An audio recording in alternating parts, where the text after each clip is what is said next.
I'm sitting here with head coach Andrew Brown. He will give a brief statement on the class assignees. After his statement on the assignees, we'll open it up to take any and all of your questions. Without further ado, I'd like to introduce head men's basketball coach Andrew Brown. Thanks, Alan. I want to take a little bit of time before we get into the recruiting class to thank some people. We've got people that cover us all year long. The Alton Review Courier, Northwestern News, the Woodward News, and all the media outlets in Woodward. Thank you for everything. Thank you for covering us and helping us get the Northwestern brand out there. I also want to kind of take this time to thank our fans. We have a lot of loyal support, people that support us, whether we're winning games or losing games or pretty or ugly. So, you know, we owe them a great debt of gratitude. We're really excited about what we've got put together on signing day today. Next group I'd like to thank is my coaching staff. Boy, they work so hard. And they're a group of guys that are easy to work with, which is good because I'm not very easy to work with. And I think that all these kids that we've signed today is a reflection of not just my hard work, but their hard work also.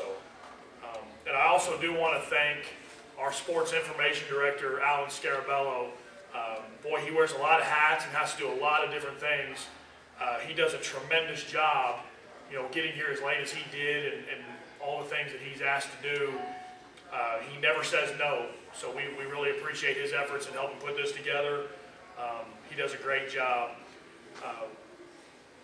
I guess to start off with our recruiting class, I think my staff would agree that we signed a class of kids that we think bring a lot of character to the table. Good character, that is. We think they're really good kids. We think they're very, very tough-minded basketball players. And we were really looking for that. We really like the nucleus of kids we have back in our program. We think they're a group of kids that if we just put the right pieces around them, we could do a lot of good things next year. So it was a mix of we wanted to take care of the now, and we also wanted to make sure we were taking care of the future with this class. Kind of the headliner of this class were people around here, the guys they'd be most familiar with. Rhett Radcliffe out of Forgan, point guard from Forgan High School, was named Super 5, second team All-State. It's really hard to find something you don't like about this kid. Coach Hansen worked really hard early in the recruiting process to help determine where these kids would fit in here, and it didn't take very long. It didn't take very long to figure out that these were guys that we really needed, and Rhett was a kid that we feel like has a huge future as a point guard in our program. He shoots the ball very well. He's a great floor leader, very smart basketball player. There's just not very many things that he doesn't do pretty dang well. We're excited to add him to our program. We're excited because of how excited he is too. We also signed his brother, Ryan Radcliffe, twin brother, very, very good player. In my opinion, and I don't think it's just my opinion, but I'm the only one talking, one of the most underrated players in the state. He's a flat-out winner. He makes things happen with his athleticism, his energy. He's an explosive basketball player. He plays really hard all the time. And the thing that you'll like about these guys, they're not about them. They're about winning. And their resume speaks for itself. We can sit up here all day, first team All-State. You know, Ryan was actually the conference MVP of his league. We don't have enough time allotted to go through all the awards and honors they've won. But the bottom line with them, coached by Todd Kerr, they're winners. And they've been very well coached. They're as good of kids as they are basketball players, and that's saying a lot. So we're excited to add two kids that I think are not only going to be really good players for us, they're going to be really good teammates and really good people. The next kid I want to talk about is Bruce Wright, 6'8", forward out of North Lake College in Irving, Texas. Left-handed, kind of a small forward, power forward that can really shoot the ball. Plays really hard, we're really looking for him to help replace what we lost with Tiago Guilherme. A little longer and a little taller than Tiago, not quite as physical as Tiago. Doesn't replace his physicality, but he's a little bit more polished offensively, and we think he's going to give us more firepower at the power forward. Another kid that I think people are going to really like, strong character kid, really unselfish kid, can really shoot the ball, really plays hard. We are looking for him to immediately come in and help us with losing Tiago and Jeremy Felton. Another kid that we're looking for immediate help is a kid that we can't really talk about because I haven't gotten confirmation that his letter is in. Hopefully if I get a text message here, we can go on to him. He was next on my list. Two more kids that I want to talk about. Dwight McElroy, 6'4" power forward out of Shodo, Oklahoma, Shodo High School. He is a kid that didn't play AAU summer basketball and is off of a lot of radars. Really like the way he plays. I think he fits us really well. He is a monster when it comes to his energy and his intensity. Very strong, 6'4" kid. A little bit undersized as a post player, but his energy and intensity, I think, make up for some of those things. And he's just a kid that works really hard to get things done. We plan on redshirting him, giving him a year of school and a year to get used to things and help us replace some guys that we lose next year. I think he's got a really bright future. He's another team. He made the OBCA All-State East team. He was honorable mention Daily Oklahoman, Class 2A All-State. Averaged 19.5 points, 15 rebounds. High energy kid. I think we potentially got a kid that a lot of people didn't know about because, like I said, lack of his exposure and because of where he's at. Kind of isolated up in northeastern Oklahoma. The way we play, I think he's got a chance to be successful here. Another kid that we plan on redshirting is named Jackson Harris. He played at St. Pius X High School in Houston, Texas. One of the things with him, with redshirting, we don't have a great feel for what position he is right now. He could end up being a small forward, maybe end up being a power forward. There's two things about this kid that I know. One, he's as hard a working kid as you're going to find. Really wants to be a great player, works hard to be a good player, very dedicated to his craft. Very good student. He'll come in. I think all these kids, you're going to realize they come in, they bring good academic backgrounds with them. But Jackson Harris brings a strong academic background. And the other thing about him, he's a winner. He is going to do what we need him to do, and he's going to do what's asked of him to do. Like I said, we have one other kid that we know has signed a letter, but the facts just hasn't come in yet. He has been, he's been calling me all day, telling me how excited he is, and it's just when you're waiting on other people to send it, sometimes it gets put in the shuffle. We're still going to actively sign one more kid. We have enough scholarship money to sign one more player, and we're still in our efforts and actively doing that. But to round out what I think this recruiting class brings to us, I think it adds what we didn't have. It adds perimeter shooting. It adds versatility. We've got a lot of guys that can play different positions with this recruiting class. So it's just going to add what I think we have back is a very good group of guys back. 4 starters, 2 guys that were all conference players, 3 guys that were all conference players. So very excited about this group, and I think they add what we needed to add to be successful immediately next year. I take this time to answer any questions. Roger, would you like to go first, or would you like to give Northwestern News the opportunity to get the first question in? I'd like to finish writing my notes so I can give. Dustin, thank you for being here. What can I help you? Well, I think the first thing I want to ask you is what this class brings to the table and how they're going to help you out next year. Next year, with it being our first year of NCAA probation, we feel like we have a team back who can carry a lot of the load for what we're trying to do. We really expect Bruce Wright to come in and make an immediate impact. We expect the unnamed recruit to come in and really help us as a power forward. The rest of these guys, the perfect scenario would be that we're able to redshirt these other 4 guys. Let me make this clear. The other guys we signed are good enough to come in here and play. They're good enough. We really feel like if we can set ourselves up to burst out of, you know, this probation process and give these guys more years on their back end to play, that it benefits us, that it only benefits us. These are all guys that are good enough to come in and help us. When you said redshirting those 4, it almost seems like that you have a little bit too much talent, which is always not a bad thing. I think what some people forget too, we redshirted a guy this year that started 2 years for us, and Brandon Woolley. So we're expecting him to come back, making an immediate impact. And then we redshirted another kid named Thierry's Taylor, who I'm just, you know how coaches are with some players. He's just one of those guys that I think is going to be awfully good here. So we redshirted 2 guys, and we put ourselves in a good position to not have to have freshmen come in and play on the perimeter right away.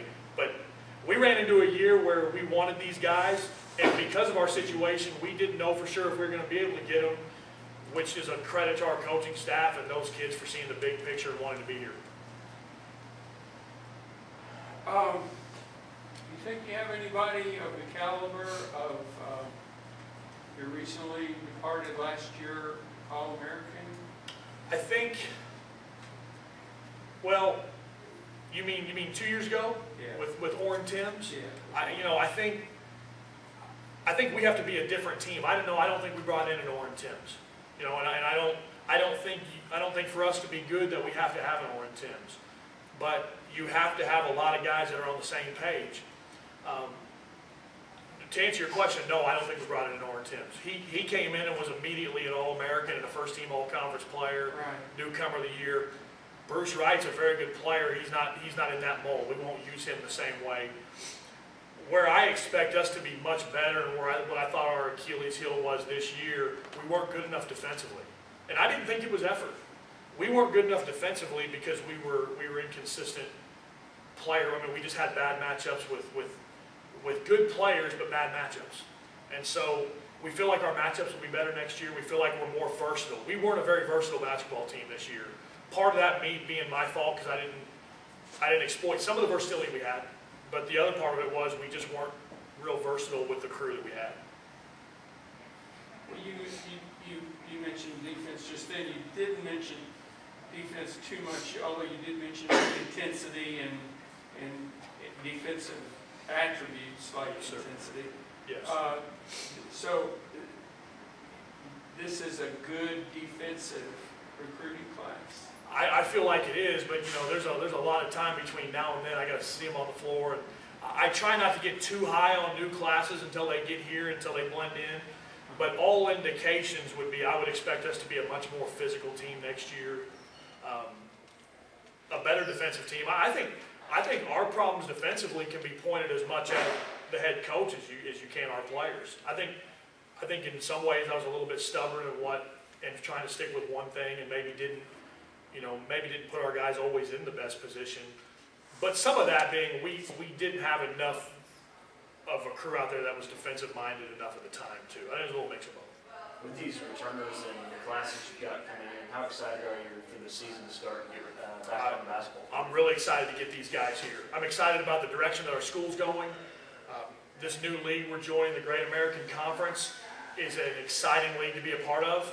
It's going to be a league that's going to require to have guys that are very mentally tough, very physical, because we hit the road a long ways away from out of Oklahoma.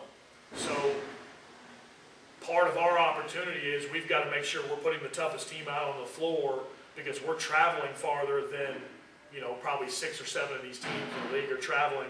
With that being said, I think these atmospheres we're going to play in are going to be a lot neater maybe than where we came from. You've been to places in the Sooner Athletic Conference. Nobody likes playing in the Sooner Athletic Conference more than I do. I love it.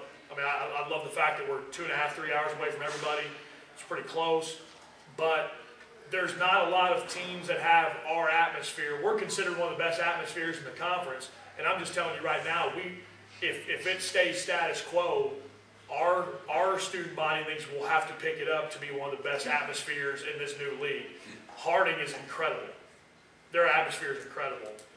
We can get there. We have the traits and the things to get there, but it's a league full of schools like us. So it's going to be a really fun league to play in. I'm excited. I'm excited about the opportunity to coach in this conference. Division II, I guess, is a step up, but although, you know, nobody knows how good the Center Conference is better than you, how do you rate the two? It's hard for me to rate it because I didn't get a fair look at the Great American Conference last year.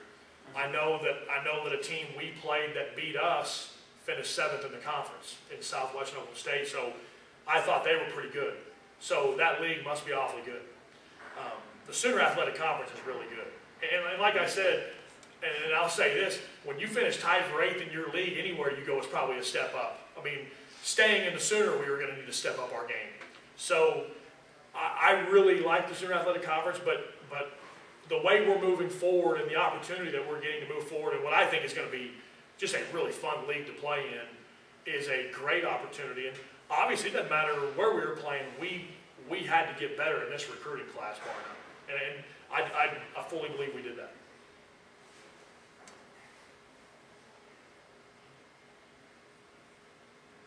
Can everybody hear me okay without the microphone? Kind of supposed to be. Have you said you haven't had a chance to look too much at the GAC. I've looked at their rosters and things, but I haven't been able to really watch them on film.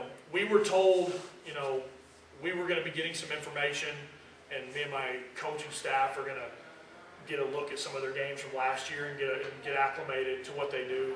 The one thing I know about this league, Arkansas Tech won the regular season. They won the tournament championship. Pretty good friend of mine that I've known for 10 years or so is the head coach there, does an outstanding job, outstanding recruiter, very good coach. They're the barometer right now. Arkansas Tech is the barometer of our conference. The rest of the league is very balanced. There's really not a bad team. East Central finished at the bottom of the league, but I think, and they didn't start off very well, and I think a lot of teams would still tell you they were pretty dangerous, you know. And I compare that to St. Gregory's in our league. Nobody got real excited to play them because they were going to beat somebody, and you didn't want it to be you. So any league, even at the bottom, it's a team that can beat you. Is our schedule going to be as long, or are we going to play as many games? Not as many non-conference games. And with our probation, we're not going to be able to play postseason games for a couple years, so there won't be as many games. 20-game conference schedule. We play everybody, you know, home and away. So 10 other teams times 2, 20 games. And then right now we have 5 non-conference games scheduled. We need one more. We're allowed to play 26. The NCAA allows for exempt games, where if you play a region challenge or something like that the first weekend of the season, you can actually play at 28 games, a 2-game deal. Until we're full-fledged and until we're fully in, we're not going to be able to get involved in any region challenges because they have to be all Division II teams to make it a region challenge. Okay. So 26-game schedule. Okay. The recruits that you recruited, they're all freshmen? No, I'm sorry. The Bruce Wright kid out of the 6'8" kid is out of North Lake College in Irving, Texas. Okay.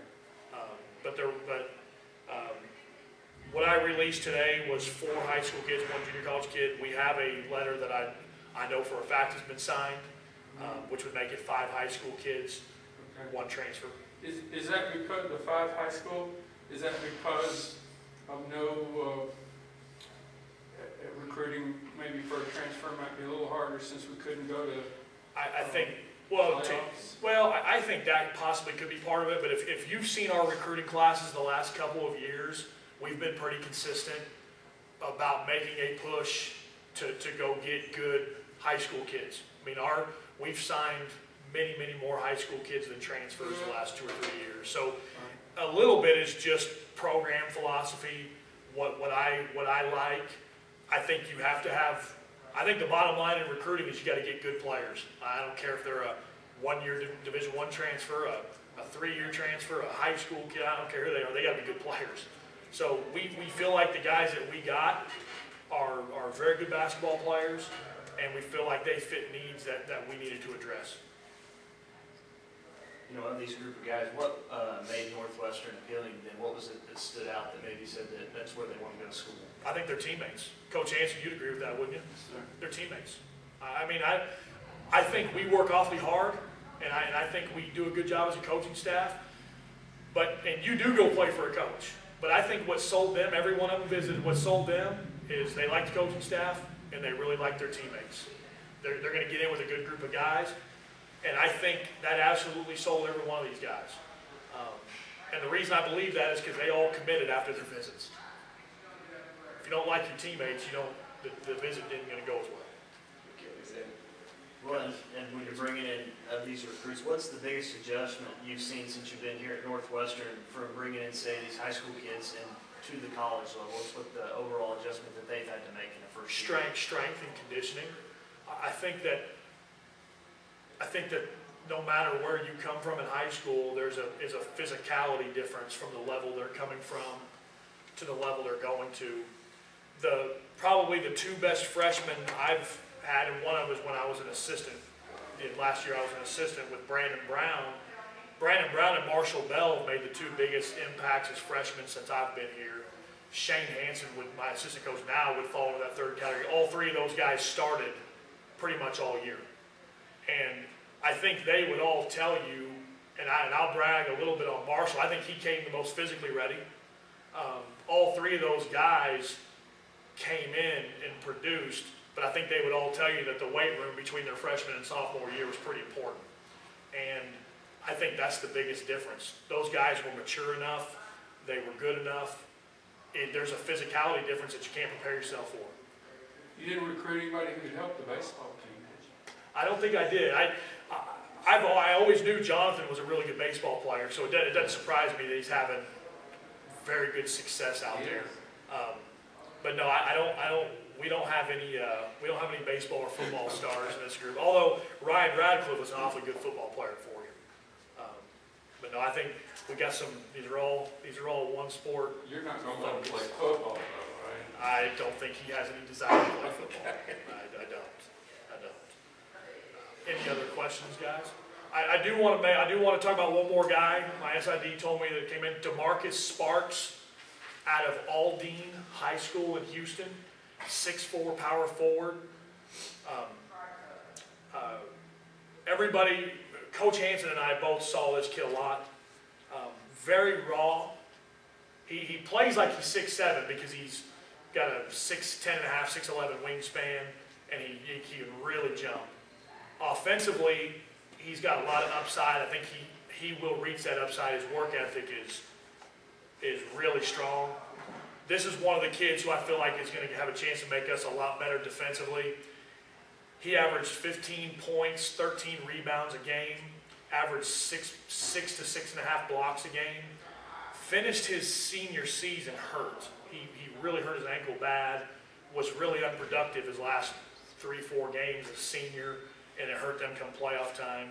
He's just he's a lot of energy. I'm not going to compare him to Tiago, even though as coaches we talk about that a lot. He has that type of motor and that type of demeanor.